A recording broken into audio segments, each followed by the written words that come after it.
रात के सन्नाटे में घड़ी की टिक टिक साफ सुनाई दे रही थी। रह रहकर गली के मुहाने पर कुत्तों के भौंकने की आवाजें आ रही थीं या फिर खुशाल के खर्राटों की। ममता धीरे धीरे अलमारी से सामान निकालकर नीचे रखती जा रही थी और बीच बीच में मुड़कर खुशाल को देख लेती कि उसकी नींद तो नहीं खुल गई। अजीब सी बेचैनी से उसके माथे पर लकीरें बन रही थीं। अलमारी करीब आधी खाली हो चुकी थी तो उसकी बेचैनी और बढ़ गई। वो और जल्दी जल्दी घबराकर सामान निकालने लगी। उसी घबराहट में उसके हाथ से फिसलकर लकड़ी की नक्काशी वाला कश्मीरी डिब्बा जमीन पर आ गिरा। डिब्बे में सहेजी बचपन की यादें बिखर गईं। यादों को सहेजने में छोटे छोटे सामान भी कितनी अहम भूमिका निभाते हैं। वो लकड़ी की फिरंगी, ट्रेन के इंजन वाला शार्पनर, उसकी पहली गुड़िया, शीशे वाला छोटा सा स्टार जिसमें रेनबो कलर दिखता था, जिसे उसने स्कूल के पास वाली दुकान से खरीदा था। वह तो गिरते ही टूट गया और साथ ही खुशाल की नींद भी। क्या कर रही हो इतनी रात को? और अब यह सामान क्यों बिखेर रखा है?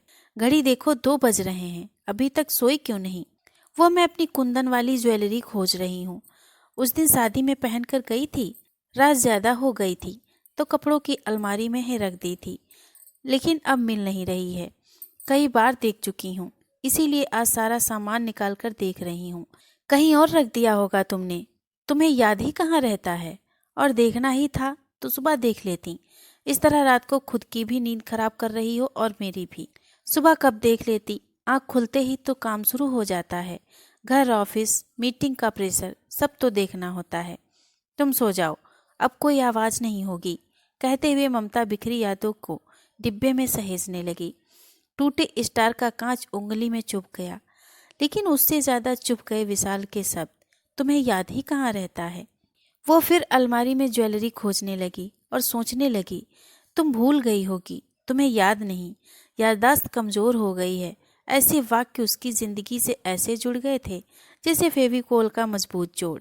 कभी खुशाल तो कभी बेटा रोहन उसकी दिमागी हालत का एहसास करा ही देते। दिन रात इन्हीं बातों से घिरी ममता को भी अब यही लगने लगा था कि शायद यही हकीकत है। भूलने की आदत है मुझे, यही एक बात, कोई मुझे भूलने नहीं देता।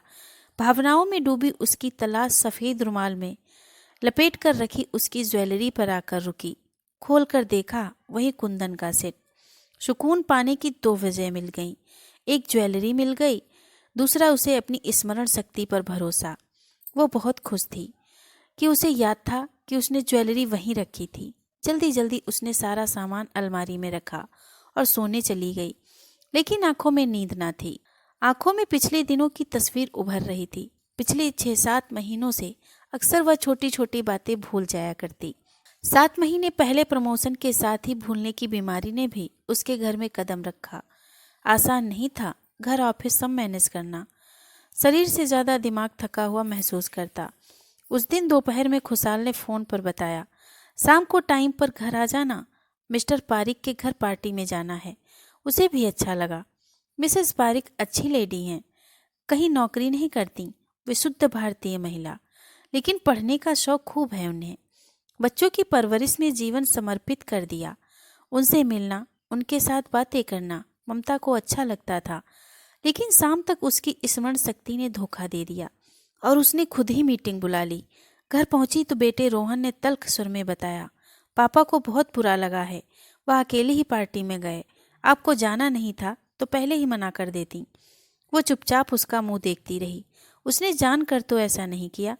अगर वो भूल गई तो खुशाल उसे याद भी तो दिला सकता था। छोटी छोटी बातें तो होती ही रहती हैं, कभी कुछ रखकर भूल जाना, कभी आते वक्त सामान लाना और उसके साथ स्टिकर की तरह चिपका वाक्य, तुम फिर भूल गई होगी, आज फिर भूल गई, बादाम खाया करो, किसी डॉक्टर को दिखाओ। रोहन का व्यवहार भी दिन भर दिन खराब होता जा रहा था। गलती उसकी भी नहीं थी, जैसा देख रहा था वैसा ही कर रहा था। पहली बार जब रोहन ने ऐसे बात की थी, अगर उस वक्त ही खुशाल ने उसे रोका होता तो शायद आज उसकी बातें इतनी पीड़ादायी न होती। उस रात की बात च्युइंगम की तरह कुछ ज्यादा ही लंबी खिंच गई। दूसरे दिन बाप बेटे ने तय किया न्यूरोलॉजिस्ट को दिखाया जाए। शाम 6 बजे का अपॉइंटमेंट है, ऑफिस से सीधे वहीं पहुंच जाना, भूलना मत।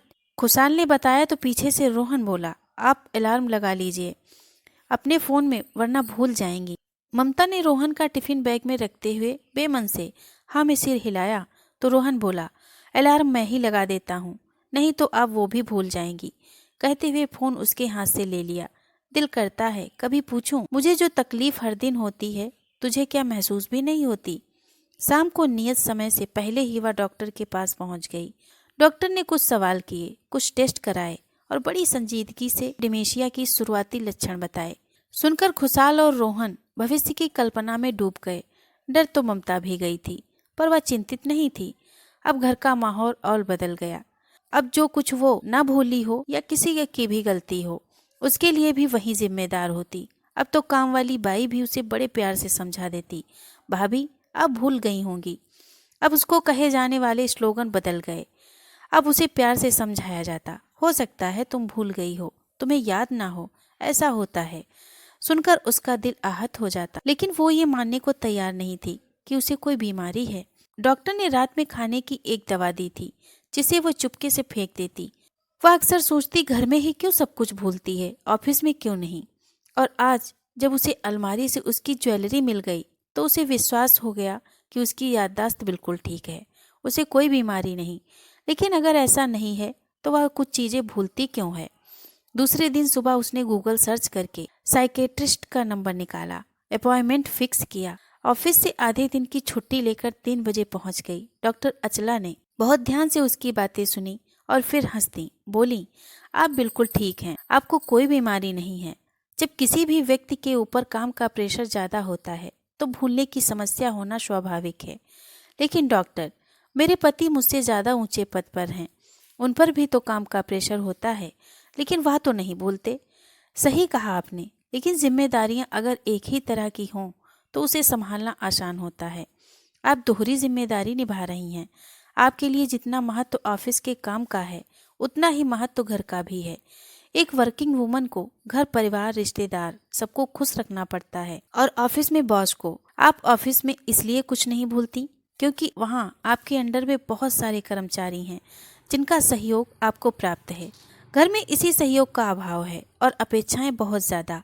सबको खुश रखने की चाहत में आप इतनी ज्यादा भावनात्मक दबाव में हैं, जिसकी वजह से आप कभी कभी कुछ भूल जाती हैं। और आपसे सबकी अपेक्षाएं इतनी ज्यादा हैं कि उन्हें लगता है कि आपको गलती करने का हक है ही नहीं। इसीलिए एक छोटी सी भूल भी बहुत बड़ी गलती लगती है। आपकी भूल को गिनाया जाता है।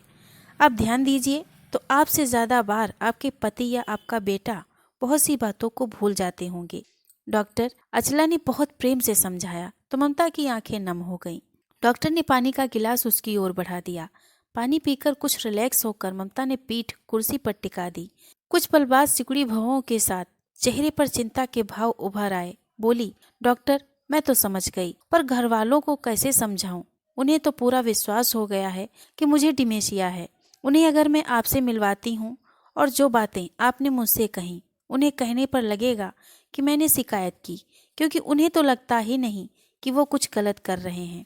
कुछ देर सोचकर डॉक्टर अचला बोली, आप सबसे पहले घर में कैमरे लगवाइए और बातों को मोबाइल में रिकॉर्ड करने की कोशिश कीजिए। ममता आश्वस्त होकर चेहरे पर खुशी के भाव लिए घर वापस आ गई। दूसरे ही दिन घर में कैमरे लगे। पहले खुशहाल ने विरोध किया, फिर कमलाबाई रोहन के आने तक घर में अकेली क्या करती है उसकी निगरानी के लिए सहमत हो गए। डॉक्टर की सलाह काम कर गई। अब अकेले ममता से गलती नहीं होती, अब सबकी गलतियां उजागर होने लगी। अब ममता की याददाश्त पर कोई बादाम खाने की सलाह नहीं देता। धीरे धीरे ममता भावनात्मक दबाव से बाहर निकलने लगी। खुशहाल को लगता दवाइयों का असर है जो ममता बहुत कम भूलती है, लेकिन ये उसका आत्मविश्वास था। दोस्तों, अगर आपको ये कहानी पसंद आई हो तो प्लीज इसे लाइक और शेयर करें। अगर आप हमारे चैनल पे नए हैं तो प्लीज इसे सब्सक्राइब करें। धन्यवाद।